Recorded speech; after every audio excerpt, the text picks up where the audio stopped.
Shalom pemirsa di mana saja Anda berada. Senang rasanya kita boleh berjumpa kembali di dalam seri pelajaran Alkitab, yaitu ringkasan pelajaran sekolah Sabat dengan judul besar Injil dalam Kitab Galatia. Saat ini pada episode yang kedua, tentu kita belajar dari pelajaran yang kedua di dalam triwulan ini. Bersama dengan kami di studio hamba Tuhan Pendeta David Panjaitan. Shalom Pendeta. Shalom Saudara Bruce dan pemirsa di rumah. Baik, kita pada pekan ini mempelajari satu judul yang sangat menarik, yaitu otoritas Paulus dan Injil. Nah, pendeta berbicara soal otoritas, kira-kira apa yang dimaksud dengan otoritas? Ada definisi yang mungkin kita bisa pegang? Oke, baik Saudara Bruce dan pemirsa di rumah. Sebelum kita melangkah lebih jauh, tentu kita cari tahu dulu apa arti otoritas. Saya buka dalam Kamus Besar Bahasa Indonesia, arti daripada otoritas itu paling tidak ada empat. Ada empat bagian. Yang pertama itu adalah kekuasaan yang sah. Ada kekuasaan yang tidak sah. Tapi ini kekuasaan sah yang diberikan kepada lembaga dalam masyarakat yang memungkinkan pejabatnya menjalankan fungsinya. Itulah arti daripada sah. Ya, satu kekuasaan. Lalu yang kedua, hak untuk bertindak. Dan yang ketiga, kekuasaan atau wewenang. Dan yang terakhir, hak melakukan tindakan atau hak membuat peraturan untuk memerintah orang lain. Itu arti daripada otoritas. Kalau kita gabungkan dengan judul pelajaran sekolah Sabat kita, otoritas Paulus dan Injil, artinya kekuasaan yang sah diberikan kepada Paulus dan juga kepada Injil, atau hak untuk bertindak daripada Paulus, atau juga kekuasaan atau wewenang daripada Paulus. Itu arti daripada otoritas. Ya, otoritas Paulus dan juga Injilnya, dan itu dikuatkan di Galatia 1 ayat 10. Ya, ayat hafalan kita ya. Ayat hafalan. Jadi bagaimana sekarang?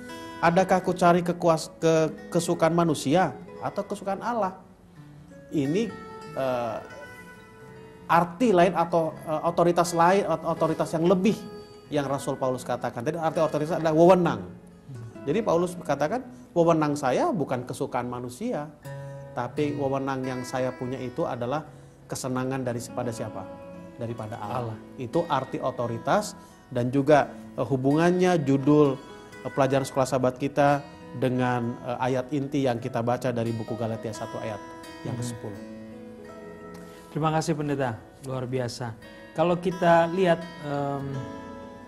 pekan ini kita membahas banyak dari Galatia pasal yang pertama, ya. Galatia pasal yang pertama. Kalau kita mundur sedikit dari ayat hafalan kita, Galatia 1 ayat 1, di sana saya ingin bacakan kepada kita semua. Dari Paulus, seorang rasul bukan karena manusia, juga bukan oleh seorang manusia. Ya, apa kaitan pernyataan ini? Karena ini sangat penting, ini bagian awal berkaitan dengan otoritas tadi ini. Benar. Baik, kalau kita perhatikan tulisan Rasul Paulus, ada ciri khas tertentu, tapi itu nanti kita pelajari di bagian yang lain. Dikatakan demikian, bukan karena manusia, juga bukan oleh seorang manusia, melainkan oleh Yesus Kristus dan Allah Bapa yang telah membangkitkan dia dari antara orang mati. Jadi ini bukti lain bahwa Paulus ingin menunjukkan otoritasnya, bahwa yang membuat dia menjadi rasul itu bukan manusia.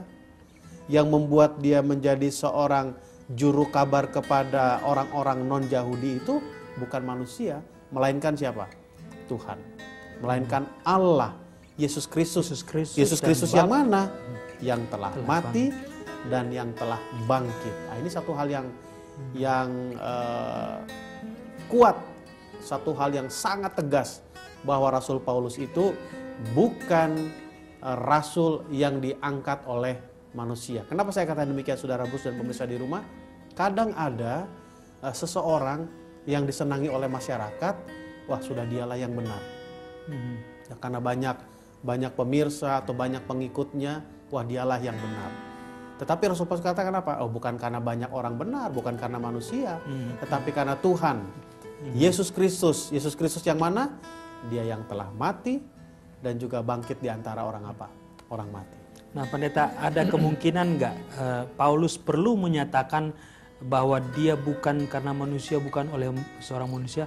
Apakah ini dilatar belakangi oleh pengajaran palsu di gereja Galatia yang telah masuk ke dalam gereja, yang mengatakan Paulus itu tidak punya otoritas dari Tuhan? Oh iya, perlu waktu-waktu tertentu kita menyatakan siapa diri kita. Yes. Contoh, seandainya seorang detektif pada waktu dia masuk ke satu tempat kan ditanya, siapa kamu? Ya. Dia akan tunjukkan apa? Identitasnya. Punya lencananya. Dia akan tunjukkan lencananya, itu sebagai otoritas dia. Sebagai otoritas dia. Ya sama seperti contohnya saya sebagai pendeta, saudara Bruce sebagai pegawai di kantor Uni. Pada waktu kita berkunjung ke satu daerah atau dipindahkan ke satu daerah, tentu kita bawa surat pindah. Ya. Nah, ini otoritas. Ini otoritas yang saya punya. Kenapa Paulus tunjukkan itu? Karena masyarakat atau umat di jemaat Galatia itu bertanya, siapa Paulus ini? Kenapa dia sampai berani melakukan hal-hal yang tidak sesuai dengan kebiasaan kita?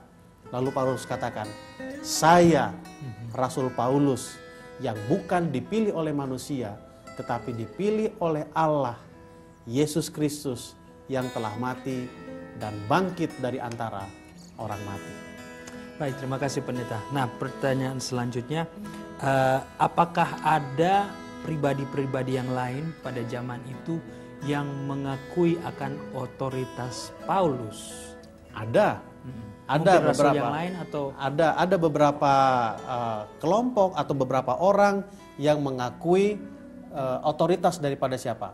Rasul Paulus. Baik, di pelajaran kita di dalam 2 Petrus 3 ayat 15 mengatakan, anggaplah kesabaran Tuhan kita sebagai kesempatan bagimu untuk beroleh selamat. Seperti juga Paulus saudara kita yang kekasih telah menulis kepada menurut hikmat yang dikaruniakan kepadanya. Lihat kalimat terakhir di sana saudara Bruce dan pemirsa di rumah. Menurut hikmat yang diberikan kepada siapa?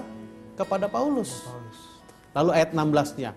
Hal itu dibuatnya dalam semua suratnya apabila ia berbicara tentang perkara-perkara ini. Dalam surat-suratnya itu ada hal-hal yang sukar difahami. Sehingga orang-orang yang tidak memahaminya dan tidak teguh imannya memutarbalikannya menjadi kebinasaan mereka sendiri. Sama seperti yang juga mereka buat dengan tulisan-tulisan yang lain. Artinya apa? Kembali kepada ayat 15 tadi. Bahwa Rasul Paulus menulis itu. Ya, dia berbicara, artinya berbicara itu bisa bertemu langsung atau dengan surat. Dia mempunyai otoritas. Otoritasnya apa?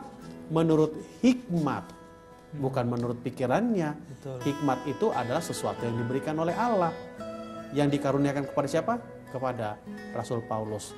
Petrus juga mengakuinya di dalam 2 Petrus 3 ayat yang ke-15.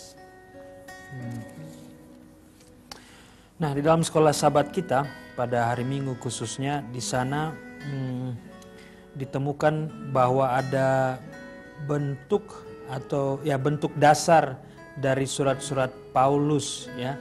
Tadinya orang berpikir bahwa itu adalah ciri khas dari Paulus sendiri, tapi ternyata cara penulisan itu adalah sesuatu yang umum, yang lazim, cara surat menyurat pada zaman itu. Mengapa pada surat Rasul Paulus untuk Galatia ini dia agak berbeda sedikit dengan surat-surat yang dia kirim kepada jemaat yang lain seperti di Filipi, di Kolose, dan khususnya untuk bagian pembukaan, bagian salam itu. Kenapa dia berbeda? Baik, terima kasih saudara Bruce dan pemirsa di rumah. Kenapa Rasul Paulus menggunakan komposisi suratnya itu sesuai dengan yang umum waktu itu? Kalau saudara-saudara tahu dan saudara Bruce ingat, kan ada istilah surat kaleng. Nah, surat kaleng itu jelas kepada siapa ditujukan, jelas apa isinya, tapi nggak jelas siapa pengirimnya. Nggak ada pengirimnya. Kan begitu. Nah, tetapi tulisan Rasul Paulus jelas kepada siapa dikirim, siapa pengirimnya, apa isinya, lalu juga apa? Ada kesimpulannya. Itulah salah satu alasan kenapa Rasul Paulus menulis surat kepada jemaat-jemaat termasuk Galatia dengan komposisi yang seperti ini. Nah, tadi pertanyaan Saudara Bruce, mengapa sedikit berbeda tulisan Rasul Paulus kepada jemaat Galatia, juga kepada jemaat-jemaat yang lain seperti Efesus, Filipi, dan juga Tesalonika. Kalau saudara-saudara mempunyai Alkitab di rumah, kita akan baca secara cepat, kita bandingkan dari tulisan-tulisan ini. Dari Paulus, seorang rasul, Galatia 1 ayat 1, bukan karena manusia, juga bukan oleh karena manusia seperti yang tadi saudara Bruce sudah baca. Agak sedikit panjang, tetapi di buku Efesus 1 ayat 1 dia sangat singkat. Filipi 1 ayat 1 sangat singkat. Lalu 2 Tesalonika 1 ayat 1 juga sangat singkat. Kenapa itu berbeda? Itu menunjukkan bahwa umat yang dia berikan surat itu, atau umat yang dia berikan surat itu, begitu meragukan keberadaannya. Ya, begitu meragukan keberadaannya. Kembali saya ambil contoh, saudara Bruce dan pemirsa di rumah. Seandainya saya atau saudara Bruce atau pemirsa pergi ke satu tempat, saudara akan dipertanyakan, siapa saudara? Tentu kita akan tanyakan, jawab secara lisan, saya Pendeta Panjaitan dari Jakarta. Kalau ada pertanyaan berikutnya, coba minta KTP-nya, saya akan tunjukkan KTP. Lalu ada juga orang yang kurang yakin, coba lihat SIM-nya, tunjukkan SIM-nya. Ada juga orang yang bertanya, loh ini kurang kuat, mana surat penugasannya? Nah, kenapa itu terjadi? Itu menunjukkan bahwa orang yang kita kunjungi tidak terlalu yakin dengan kita. Ya, meragukan keberadaan kita atau belum mengenal kita. Demikian juga dengan siapa? Rasul Paulus kepada jemaat di Galatia. Berbeda dengan jemaat-jemaat yang lain. Artinya apa? Ada persoalan yang sangat urgent yang terjadi di Galatia. Oleh karena itu, Rasul Paulus pada saat menulis surat ke Galatia, di bagian pendahuluannya, salamnya, perkenalannya, begitu apa? Begitu panjang. Sama seperti kita menulis surat juga, saudara Bruce dan pemirsa di rumah. Kalau saya menulis surat kepada saudara Bruce, contohnya kan, cukup David Panjaitan, sudah selesai. Karena kita sudah saling kenal. Lalu yang kedua, kita tidak saling meragukan status kita. Tapi kalau kita belum kenal, lalu kepada orang yang masih belum yakin dengan status kita, kita akan tulis di bawah di sana panjang-panjang. Bla bla bla bla, jabatannya ini, alamatnya ini, lalu nomor telepon dan sebagainya, tanda tangan, kalau perlu pakai stempel lagi, kop surat lagi di atas. Waduh, itu menunjukkan bahwa apa? Saya perlu diakui otoritasnya, Paulus perlu diakui otoritasnya, lalu jemaat atau orang yang dikirimi surat itu begitu meragukan keberadaan siapa? Rasul Paulus. Dan tentu kita juga mempelajari bahwa keadaan di Galatia itu umat-umat Tuhan di sana telah menerima banyak ajaran-ajaran yang sudah berbeda daripada ajaran Paulus pada mulanya, ya. Tapi ada satu hal yang menarik dalam pelajaran hari Senin ini, dikatakan bahwa orang atau guru-guru palsu itu menyangkal kerasulan Paulus. Ini pada paragraf 2 terakhir, tidak menyangkal secara langsung. Nah, ada statement yang menarik sini. Mereka hanya mempersoalkan bahwa itu tidak terlalu jelas. Jadi mereka tidak kata, no, kami tidak percaya 100%. Tapi mereka kata, itu tidak jelas. Apakah kita di gereja zaman sekarang, apakah ada hal yang sama terulang? Orang-orang yang tidak yakin dengan ajaran kita, mereka beralasan tidak jelas, doktrin itu tidak jelas. Bagaimana pendeta? Ada pengalaman kira-kira? Oke, pengalaman ada, tapi saya pikir saya tidak perlu sebutkan di mana itu. Ya, waktu saya menjadi gembala jemaat, waktu itu saya masih pendeta muda.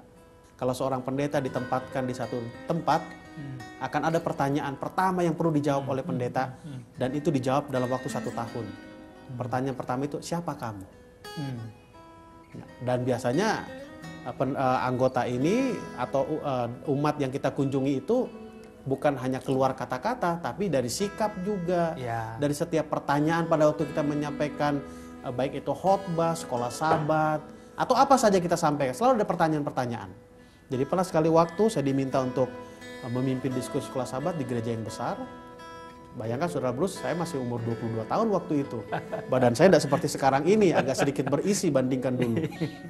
Jadi ada seorang bapak, dia dosen di satu universitas terkenal di satu kota, saya tidak perlu sebut nama. Dia bertanya, sebelum dia bertanya saya terangkan sekolah sabat. Terangkan, dia namanya pendeta muda, sangat berapi-api, bahkan orang katakan berasap-asap.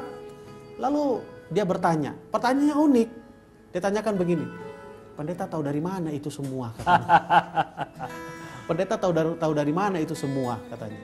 Lalu saya katakan, sabar Pak, minggu depan saya akan bawa referensinya. Saudara Bruce tahu dan pemirsa di rumah apa yang saya buat? Minggu depannya saya minta izin kepada pemimpin sekolah sabat, izinkan saya untuk memimpin diskusi lagi, lalu saya bawa buku yang tebal-tebal itu. Saya katakan, Pak, pertanyaan Bapak ini jawabannya. Saya bawa beberapa buku Bible Commentary dan juga tulisan Sister White. Saya bawa ke atas mimbar. Ini bukunya. Lalu dia apa? Dia terdiam. Oh, Saudara Bruce dan pemirsa, banyak sekali. Dan saya pikir itu sampai sekarang masih ada. Dan yang menjadi persoalan adalah bukan dia tidak tahu dengan ajaran itu. Bukan dia tidak mengerti ajaran itu. Yang menjadi persoalan adalah karena dia meragukan otoritas orang itu. Amen. Itu yang menjadi persoalan. Betul. Baik, terima kasih Pendeta. Ini kita maju kepada pelajaran hari Selasa ya. Keunikan daripada Paulus dibanding dengan rasul-rasul yang lain, kita tahu dia banyak menggunakan kata kasih karunia dan damai sejahtera. Dan selalu ini dia bawakan dengan bersamaan ya. Kalau kasih karunia, damai sejahtera, kasih karunia, damai sejahtera. Dan itu sering dia ulang-ulangi dalam surat-suratnya. Apa kira-kira maksud daripada Paulus? Baik, terima kasih Saudara Bruce. Ini pertanyaan menarik Saudara-saudara. Paulus seorang yang bukan hanya pintar tapi bijaksana. Ada orang pintar tidak bijaksana, tapi orang bijaksana cenderung pintar. Paulus seorang yang sangat pintar dan sangat bijaksana. Kenapa saya katakan demikian? Kalau kita perhatikan setiap tulisan Paulus kepada jemaat-jemaat, dia selalu menggunakan dua kata yang saya pikir sangat berbeda. Itu kasih karunia dan damai sejahtera. Selalu itu dia gunakan, kasih karunia dan damai sejahtera. Saya ingin ceritakan pengalaman Bruce di tempat saya melayani dulu. Saya 15 tahun sebagai suku Batak. Ada Batak Toba, ada Batak Karo, ada Batak Pakpak, ada Batak Simalungun, ada Batak Nias, berbagai macam. Jadi ada satu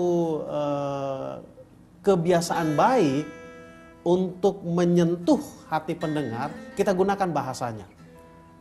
Contohnya kalau saya masuk ke tanah Batak Toba, saya katakan Shalom Horas. Tentu orang, oh ini bukan lawan ini, tapi ini adalah apa? Kawan. Kalau saya masuk ke contohnya Nias, Batak Nias, saya katakan Shalom Jahobu. Ya, walaupun artinya Horas Jahobu itu sama. Ya, saya tidak tahu kalau di Sulawesi Utara, saya tidak tahu. Jadi Paulus menggunakan dua kata itu, kasih karunia dan damai sejahtera, itu menunjukkan bahwa Paulus ingin menyentuh perasaan daripada orang-orang yang akan dia kirimi apa? Surat itu. Kenapa saya katakan demikian? Karena dua kata ini adalah penggabungan dari kata Ibrani atau bahasa Yahudi dan juga bahasa apa? Yunani. Bahasa Yunani. Jadi itu menunjukkan bahwa Shalom, saya orang Kristen, lalu saya katakan satu kata tadi dalam entah itu Horas, entah itu Mejua-jua bahasa Karo, Enjua-jua bahasa Pakpak, ya lalu Jahobu bahasa Nias, itu menunjukkan bahwa saya orang Kristen, tetapi saya adalah sahabatmu. Ya, saya adalah sahabatmu walaupun saya tidak terlalu tahu banyak bahasa yang mereka gunakan. Itulah Injil daripada siapa? Paulus. Artinya kabar baik, ciri khas daripada siapa? Paulus. Karena kita juga tahu banyak pendeta-pendeta yang punya ciri khas. Ya, ada yang selalu dia menyampaikan firman-Nya seperti membaca. Ada dia tidak pernah bawa teks, dia hanya Alkitab. Itu ciri khas. Itu ciri khas. Jadi ciri khas Paulus adalah seperti ini. Dia gunakan dua kata yang selalu muncul di setiap pendahuluan dari surat Rasul Paulus itu. Kasih karunia dan juga damai apa? Damai sejahtera. Jadi itu adalah Injil Paulus ya. Saya lihat juga satu aplikasi yang lain bahwa orang yang sudah mendapatkan kasih karunia, dia pasti merasakan apa? Damai sejahtera. Itulah pelajaran kita beberapa waktu yang lalu. Dinamit, dampaknya itu ya dirasakan langsung oleh orang yang mengalami peristiwa itu. Makanya di dalam Galatia 1 ayat 1, Yesus Kristus yang telah membangkitkan. Jadi orang yang menerima kasih karunia kan orang yang percaya bahwa Yesus itu sudah mati dan dibangkitkan. Benar sekali. Dan oleh sebab fakta ini, seorang merasakan satu sukacita bahwa dia diselamatkan. Betul? Ya. Oke, baik pendeta, pada hari Rabu ini ada satu poin yang sangat menarik. Judulnya adalah tidak ada Injil lain. Nah, apakah memang benar-benar ada Injil lain selain daripada Injil yang kita tahu? Atau ada penafsiran yang lain tentang Injil lain ini dalam pelajaran hari Rabu, pendeta? Baik, terima kasih. Sebelum kita lanjutkan ke sana, saya ada tambahan sedikit tentang Injil Paulus. Tadi pendahuluan itu dia gunakan dua kata. Saya ingin tambahkan inti Injil. Tadi Injil ini intinya. Saya ingin bacakan di sini kutipan yang saya ambil dari pelajaran kita, dikatakan demikian. Injil sepenuhnya didasarkan atas apa yang Yesus sudah lakukan bagi kita di atas kayu salib. Itu poin yang paling penting. Dan telah bangkit dari antara orang mati. Banyak orang disalib, tapi hanya Yesus yang bangkit. Kan begitu. Banyak orang disalib. Kenapa saya katakan banyak? Buktinya 3 orang waktu disalib kan? Nah itu. Tetapi tidak ketiga orang ini bangkit, tapi hanya Yesus yang apa? Yang bangkit. Ya maksud saya adalah jangan dipisahkan. Ini adalah salah satu kesatuan yang tidak bisa dipisahkan. Injil sepenuhnya adalah apa yang Yesus lakukan di atas kayu salib dan juga apa? Kebangkitan dia. Lalu yang berikutnya, ini tidak dapat kita kerjakan untuk diri sendiri. Bolehlah saya menyalibkan diri saya sendiri, boleh. Tapi saya tidak bisa membuat diri saya bangkit. Yang membuat diri saya bangkit itu adalah siapa? Yesus Kristus. Dan pada kenyataannya yang membuat Petrus mau disalib bukan karena Petrus, tapi dia lihat bagaimana pengorbanan siapa? Yesus Kristus. Seperti pernyataan saya tadi yang pertama, boleh saya disalib, bisa saja. Tetapi bukan oleh karena saya, tapi oleh karena pengorbanan Yesus di apa? Di atas kayu salib. Itu yang saya lihat. Lalu yang berikutnya, ini mematahkan kuasa dosa dan kematian dan melepaskan kita dari belenggu apa? Kejahatan. Itu tambahan daripada Injil Rasul Paulus. Lalu pertanyaan saudara Bruce yang tadi, apa ada Injil yang lain? Ini satu hal yang menarik yang perlu dipelajari dan dihidupkan bagi kita umat-umat Kristen, khususnya para teman-teman pendeta. Kebiasaan Paulus adalah pada waktu dia mendirikan satu jemaat, pada waktu dia mengunjungi satu jemaat, lalu dia tinggalkan jemaat ini pergi untuk melanjutkan perjalanannya, dia selalu mengadakan kontak. Zaman itu yang paling sering dilakukan oleh Rasul Paulus adalah mengirim surat. Kenapa saya katakan demikian? Kita sebagai umat Tuhan, sebagai pekerja Tuhan, sahabat-sahabat saya para pendeta, waktu kita dipindahkan dari satu tempat, satu gereja ke gereja yang lain, kesan apa yang kita tinggalkan? Apakah, aduh syukur saya tinggalkan jemaat itu? Atau jemaat itu katakan, syukur dia pindah. Akhirnya dia pindah juga. Atau seperti lakukan Rasul Paulus, tetap mengadakan kontak, komunikasi. Komunikasi kepada jemaatnya apa? Yang ditinggal. Itulah yang terjadi, yang dialami atau yang dibuat oleh Paulus, khususnya ke jemaat apa? Galatia. Setelah Paulus mendirikan jemaat Galatia, lalu dia tinggalkan Galatia, melanjutkan perjalanannya. Dia dengar berita. Dia dengarkan berita bahwa jemaat atau umat yang ada di Galatia itu sudah mulai meninggalkan doktrin yang diajarkan oleh Rasul Paulus yang berdasarkan firman apa? Firman Tuhan. Oleh karena itulah tidak heran Rasul Paulus katakan di dalam Galatia 1 ayat 3, 4, dan 5. Dikatakan demikian. Kasih karunia menyertai kamu dan damai sejahtera dari Allah Bapa kita dan dari Tuhan Yesus Kristus yang telah menyerahkan dirinya karena dosa-dosa kita yang melepaskan kita dari dunia yang jahat sekarang ini menurut kehendak Allah Bapa kita. Itulah kata-kata daripada siapa? Rasul Paulus. Baginya lah kemuliaan selama-lamanya. Amin. Itu pendahuluan daripada siapa? Rasul Paulus. Lalu kalau kita baca berikutnya ayat 5 atau ayat 6 lah. 7, 8, dan 9. Rasul Paulus katakan, aku heran bahwa kamu begitu lekas berbalik daripada Dia yang oleh kasih karunia Kristus telah memanggil kamu dan mengikuti sesuatu Injil lain. Jadi Paulus bilang, aku heran kok begitu cepat beralih. Di sana ada dikatakan apa? Kata berbalik. Kebetulan saya buka-buka di beberapa referensi katakan berbalik itu remove atau transfer, pindah. Kalau kita transfer uang dari rekening ini ke rekening yang sana. Saya belum pernah ada orang salah kirim rekening ke saya. Itu susah untuk ditarik kembali kan begitu. Atau kita kirim ke salah rekening, kita susah untuk tarik kembali. Itulah yang dipikirkan, yang dilihat oleh Rasul Paulus. Dikatakan, aku heran yang tadinya kamu ajarannya ini kok tiba-tiba ke sini. Apa itu Injil? Kabar baik.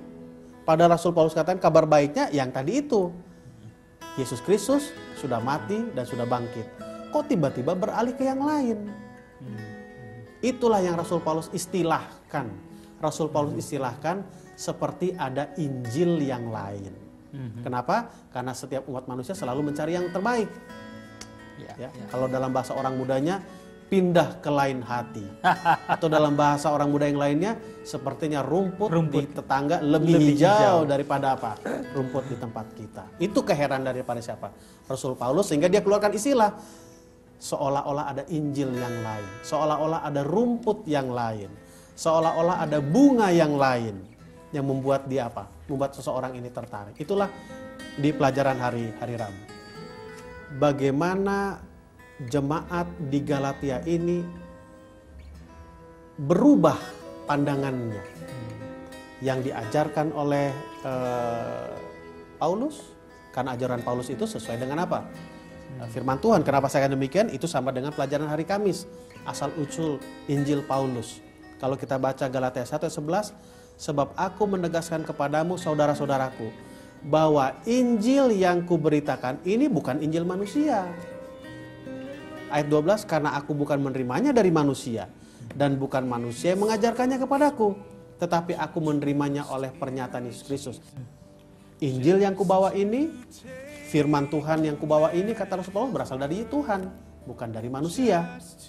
Loh, kenapa kamu lebih tertarik dengan ajaran yang dibawa oleh manusia? Seolah-olah itu Injil apa? Injil lain. Dan yang menjadi persoalan di jemaat itu yang muncul tentang apa? Sunat. Dan itulah yang akan kita pelajari di episode yang akan datang. Baik, terima kasih pendeta. Kita pemirsa mendapatkan satu pelajaran yang sangat-sangat baik.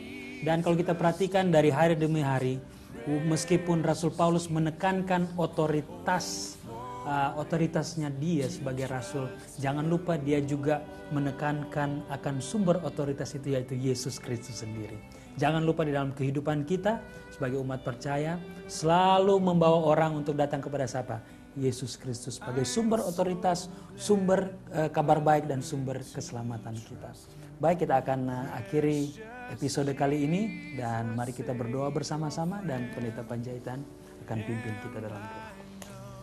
Tuhan Bapa kami di sorga, terima kasih kesempatan ini kami terima untuk kembali belajar sekolah Sabat, merangkumkan apa yang telah kami pelajari ya Tuhan. Tetaplah hadir bersama kami, agar apa yang kami pelajari, apa yang kami ajarkan selalu berasal daripada-Mu saja ya Tuhan. Dan kami selalu membawa umat ini semakin dekat kepadamu ya Tuhan. Pertemukan kami dalam episode yang lain ya Tuhan, dalam suasana yang lebih baik lagi dari hari ini. Di dalam nama Tuhan Yesus kami berdoa dan ucap syukur. Amin. Amin.